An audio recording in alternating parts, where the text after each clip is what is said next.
Okay, my memory card will only do 30 minutes at a time. I can keep the card in, but in any event,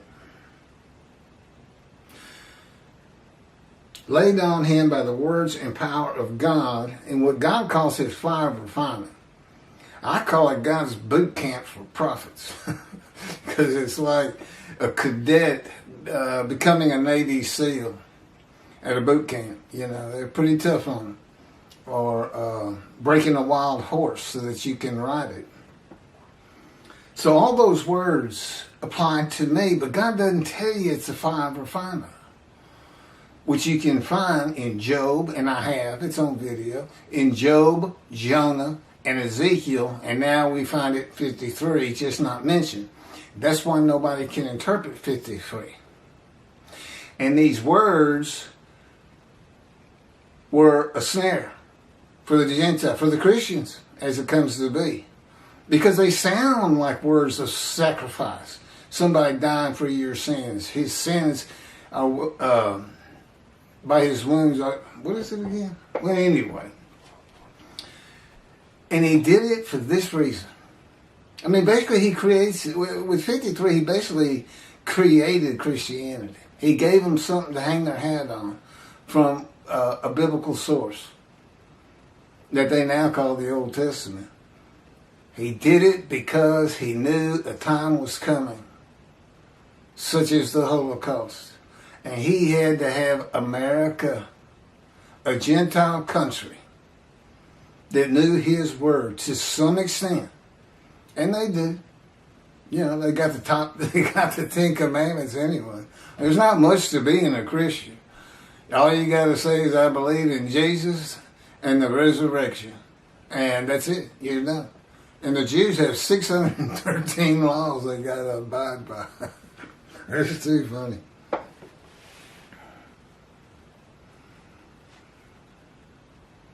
So, that's the secret to 53.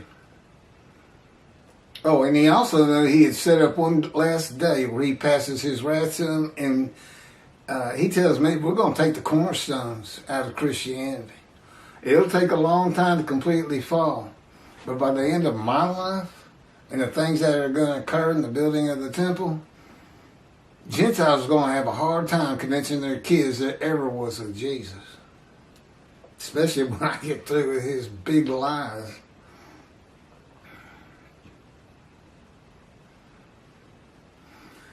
Didn't I just say all that?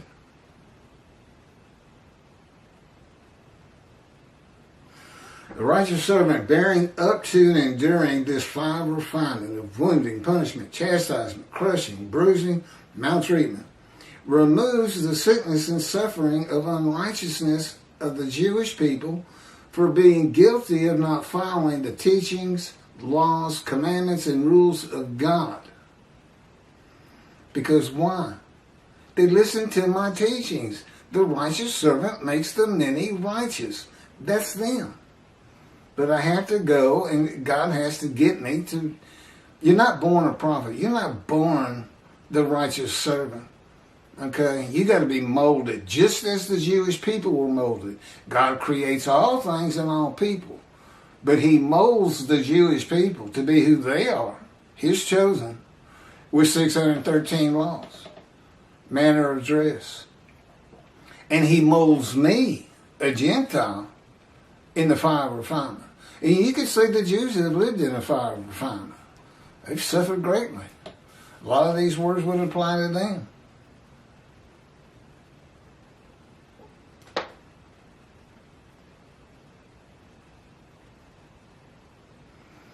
And rules of God and the feelings of guilt that come with that. The many and the multitude who heed my words and act accordingly will be healed of their sickness and suffering. We have counted him plagued, smitten, afflicted by God. Plague means to cause continual trouble or distress to, as in he has been plagued by ill health. Well, I've announced that. Smitten in biblical times meant struck, as with a severe hard blow. Afflicted means grievously affected or troubled, as by a disease or disfigurement at birth, as though cursed by God. I was born, and God says it was by his hand that it happened. Without my right breast, my right shoulder is shorter than the left, and my right arm is withered. Doesn't have hardly any muscle in it. It's real skinny. But it works just fine. I throw a baseball with it.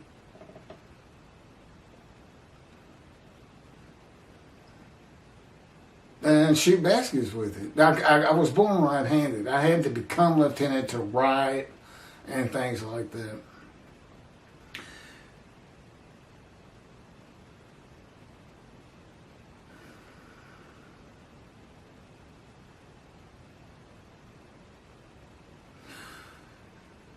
Chapter 53, verse 5. I swear I just read this.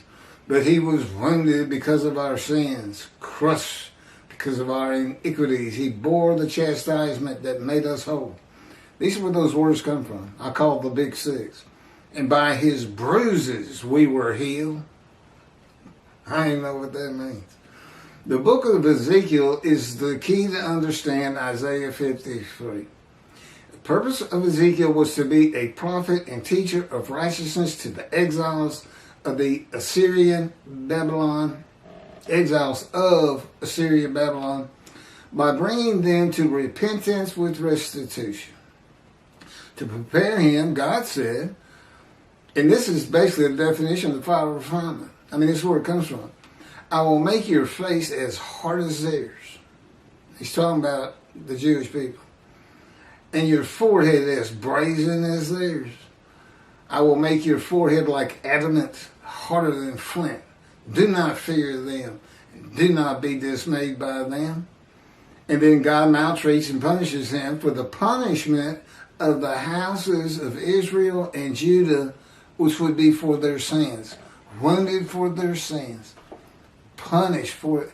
Basically what he did is he says you're going to have a comparable amount of time, 340 or 60 days or something like that, pinned to the ground, crushed and bruised. I bet he got thrown down to the ground too. Oh, it's 430 days. He is punished, confined by the power of God to his house, removed from society, pinned to the ground, crushed and bruised, eating nothing but bread, and chastised by the words of God. Chapter 53, verse 6. We all went astray like sheep, each going his own way, and the Lord visited upon him the guilt of all of us. Now that's the end of verse 6, and that's where the quotation ends, right there.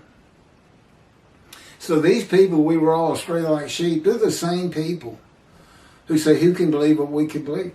And that's the same people, the many who are made righteous to remove that guilt.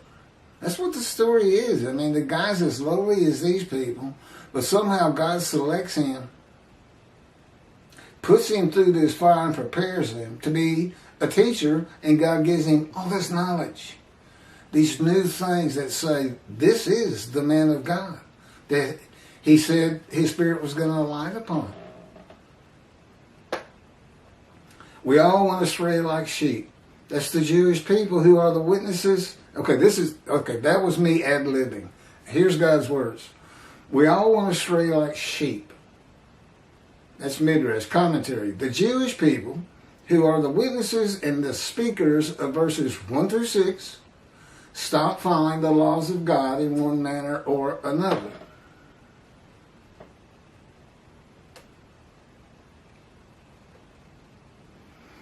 And the Lord visited upon him the guilt of all of us. Midrash, commentary. This would happen in the day of the Lord when God requires a man to be his visible representation and speak and write his words as Moses did. In the day of the Lord, a Gentile is tested by God, and upon passing the test, the man becomes his righteous servant, and his servant David, a shepherd who is Moshiach, Elijah, and the prophet like Moses. The test is, will he offer himself for guilt or refuse to? Well, I had just been told I had a month to live. 8 years before that. So when God is talking to me, he's saying, I might give you long life.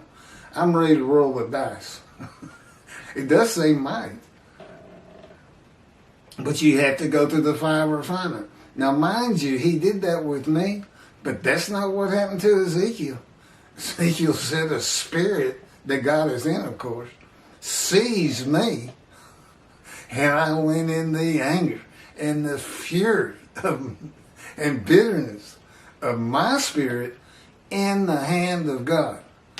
Now you figure being in the hand of God is not something to be furious and bitter about. No, that's the hand. They just grabbed him and said, fire refinement for you. I want you to be a prophet to the exiles.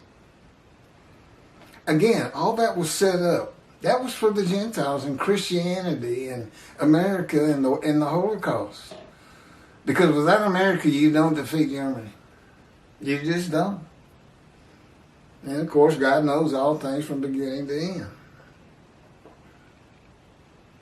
He accepts God's offer of possibly having long life after being crushed with disease in return of his offering of himself for guilt. The guilt of the Jewish people visited upon him. The guilt they have for sinning and emotion. People, that's not even a possibility. How can the guilt that Jewish people feel, if any, I don't know, the world hates them so much, a lot of them have kind of feel guilty because the world makes them feel guilty. But how can you transfer that to, for instance, me? All of them. I mean, what would it be? Would I go into the same guilt? Anyway, doesn't matter. They're going to be made righteous. And I got to step up on that too. The many made righteous, well, I've got a covenant with me of sin forgiveness. Everybody's going to be righteous at one time, except it's only for past sins. My teaching is, okay, you're sin free. Those sins that you did that you don't think ever get taken care of at Yom Kippur, well, just get back to synagogue. Get back to study. Write Torah on your own heart. Learn everything you can because it's important for the Jewish heaven, which I'll explain some other time. It's very important. That's why it's the Jewish heaven. 53:7. He was maltreated, yet he was submissive. He did not open his mouth.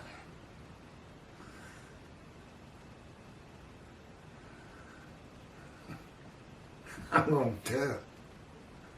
He's hurting my neck. See, he gets me in the middle of these things, and he knows I want to finish them. He knows my personality, and I want to get it on YouTube. So he puts me to a situation where I'm like, that's it. I'm stopping if you don't quit that. And he won't quit it. He'll just make it worse. He says it's part of the fire of refinement. I'm trying to show the people. That's him speaking through me, by the way, if you didn't catch that. I'm trying to shield the people. That didn't come from me. Oh, he can have words coming from me, and people, there's not one thought going through my cranium. I'm just speaking. I hear it. Total control. Which is funny. He once directed me to a segment of the radio show of Tovia Singer, who I really liked in the beginning and respected, and I guess I still like him, but let's just say the respect has diminished because of 53:10, or his 53 being Israel. Oh, and in that radio segment, he says, I believe that God is going to have total and complete control of Moshiach. Well, he got something right, because he does. Not only all the things of the mind and the speech and everything, but my body is encased in what Ezekiel calls the cords of his power, the book of Ezekiel. To me, I'm just encased in it. It's not like cords or ropes or anything like that. I think that was written more for antiquity, so they could kind of understand what this power was. It's like ropes. But it just envelops me. He can spin me like a top if he wants to. And it's funny, the evolution of that, how he taught it to me, how I came to know about this power. I think it's in the book that he also dictated my life to show how I fit all this lowly person with all these injuries and diseases and suffering. Okay, 53:7. He did not open his mouth. Okay, Midrash. He was maltreated, yet he was submissive. This verse can be identified in the book of Ezekiel. God maltreats him, not man. Oh, he pinned him to the ground for 430 days, for crying out loud. Made him leave society. Told him to go to his house. You shall not go out amongst the people. I bind you with the cords of my power. Maltreatment is a part of God's fire refinement to be made suitable for his purpose. With God, you are always submissive, or you will be slammed to the ground. Well, you become submissive anyway.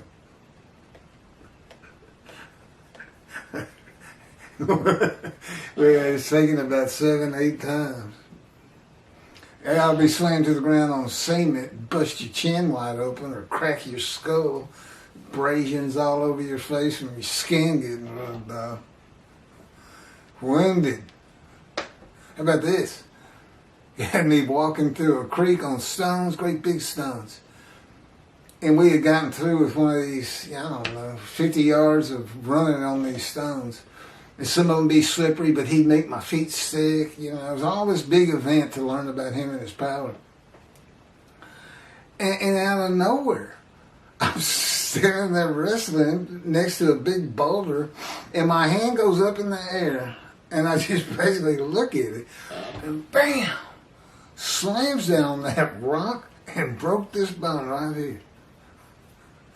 And he also tripped me when I was running one time on a railroad line. And anyway, I cracked a bunch of ribs that I had cracked before. Oh, I had also broken that bone before. Does that make it better?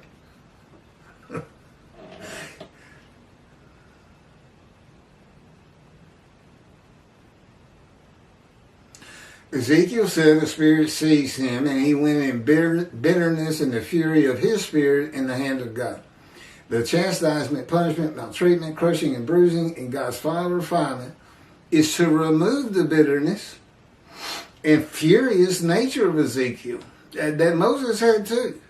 I mean, the first time we sing just about, he kills a man in anger. Ezekiel furious. You can bet David was. Oh, he was a man of divine beings. There's not as much on him, and God has reasons for that. But you can find a lot of things on Moses, being a man of divine beings, including his radiant face. Hoshi, his attendant.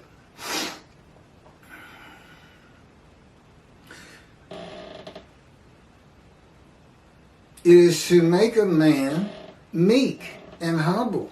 They say at the end of Moses' life, he's the most humble man on earth. I think God kept him in the refinement for 40 years. Well, I've been in it 16. It also makes him hard as adamant, like flint, to deal with the Jews who will not listen to him. No, God says, see, you need more work. But to his house, Moses was called the most humble man on earth at the end of his life. God had him for 40 years. I stole your punchline. He did not open his mouth. Like Ezekiel, God will take the righteous servant from society. Isaiah 50, it says, he was cut off from the land of the living. Okay, cut off means you can't get to it. It doesn't mean death.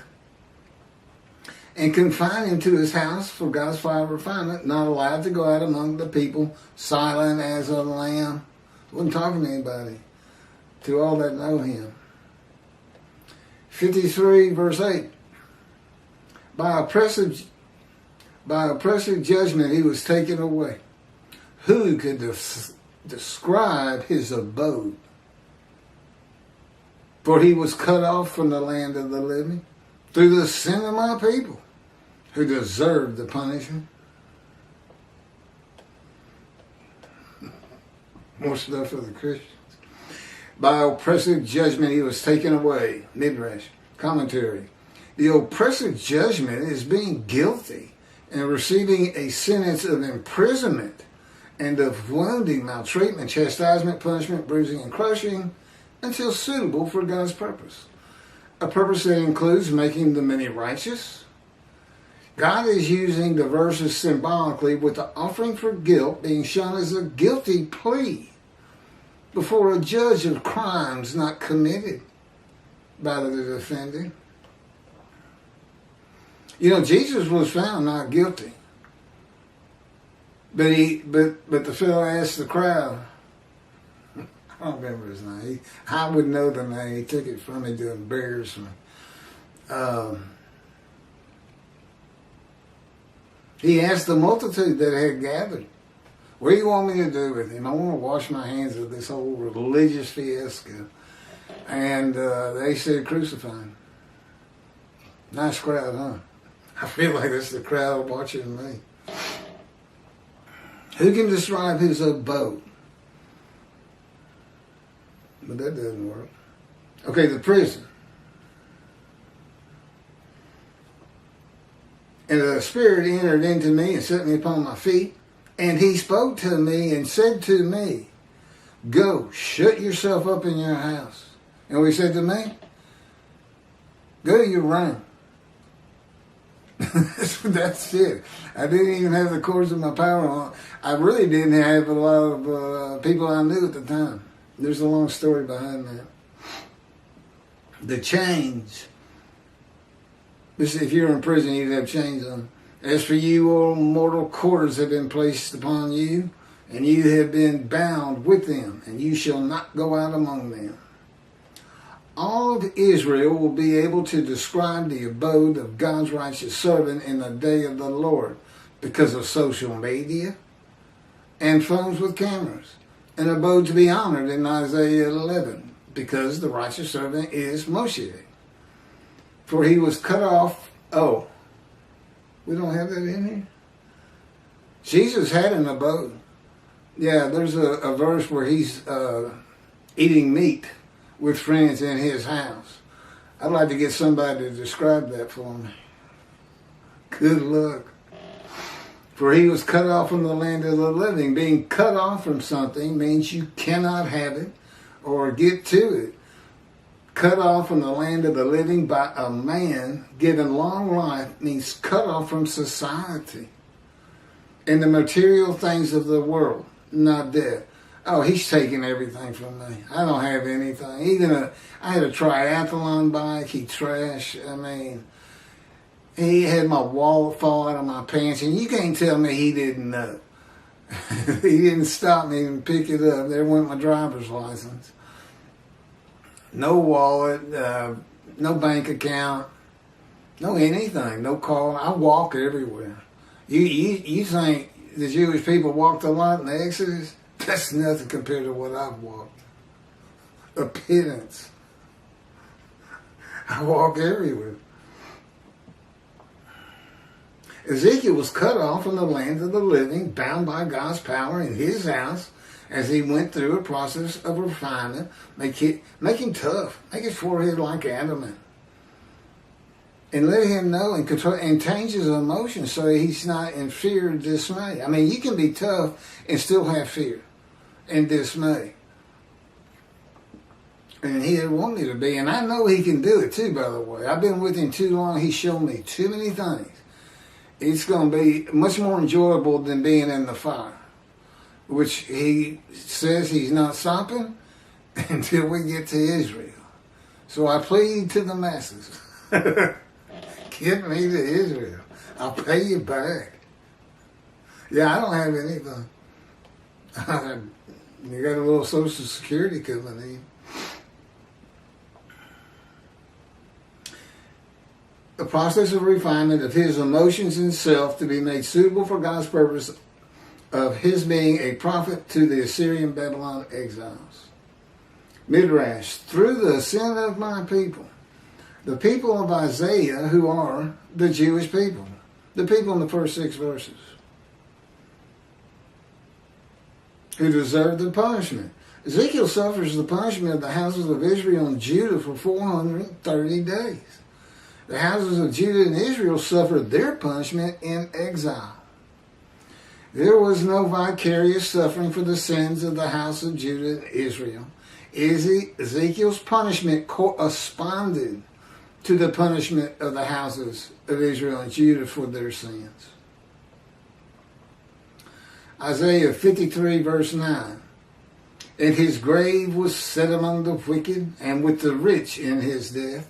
Though he had done no injustice, he had spoken no falsehood. I haven't spoken a falsehood since God talked to me. That's as far as I'm going to go with that.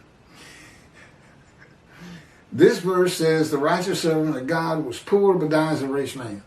The righteous servant of God becomes poor when God cuts him off from the world, and then he is given the many as his portion and receives the multitude as his spoil, and his abode will be honored. He will die a rich man. But the Lord chose to crush him by disease. This is 53:10, which we have covered. I understand. It could be the first time for somebody on 53. But the Lord chose, 53 verse 10, but the Lord chose to crush him by disease, that if he made himself an offering for guilt, and that's precisely what it says, Toby is saying, it does not say that he became a guilt offering. Okay? It doesn't say that. Why would he do that? He's got to know. He's too fluent in Hebrew. I don't believe that. He might see offspring and have long life, and that through him the Lord's purpose might prosper. But that purpose is not stated. But we know in Malachi 3, he says, I'm returning to my temple. There's a day of the Lord. I got things to do. There's his purpose. But the Lord chose to crush him by disease. Midrash, commentary. God's righteous servant will be familiar with disease and his life crushed because of disease that he is afflicted with by the power of God. Now, he takes full credit for it. Now, I had skin cancer much earlier than what we're talking about here, being crushed. I think the colon cancer crushed me. But the true crush came when I went through the surgery and chemo and the colon cancer was removed. The further test showed that it had spread to my lungs, stage 4. And they gave me approximately, about a month to live and untreatable. Okay, it was 22 years ago when the planes hit New York. That's how long ago it was. So, long life. Long life after being crushed with disease. But it was the colon cancer, which I was about 43. He didn't speak to me until I was 50. And the lung cancer. I just quit working. I just walked every day. I didn't really think I was going to die, primarily because I didn't suffer from the symptoms of the lung cancer like I did the colon cancer. I felt all of that. It had burst through my colon. I was bleeding internally. I couldn't even get a proper diagnosis of it for months, 2.5 months of solid pain. Here I am back in the pain box again. But anyway, that was the Holy Spirit. He said something funny. But the Lord chose to crush him by disease. But anyway, familiar with disease would be the skin cancer. That if he made himself an offering for guilt. It's an offer. It's an offering of oneself to God to remove the guilt of sinning of the Jewish people in the first 6 verses, to make them righteous. But I got to go through the fire of refinement. That's what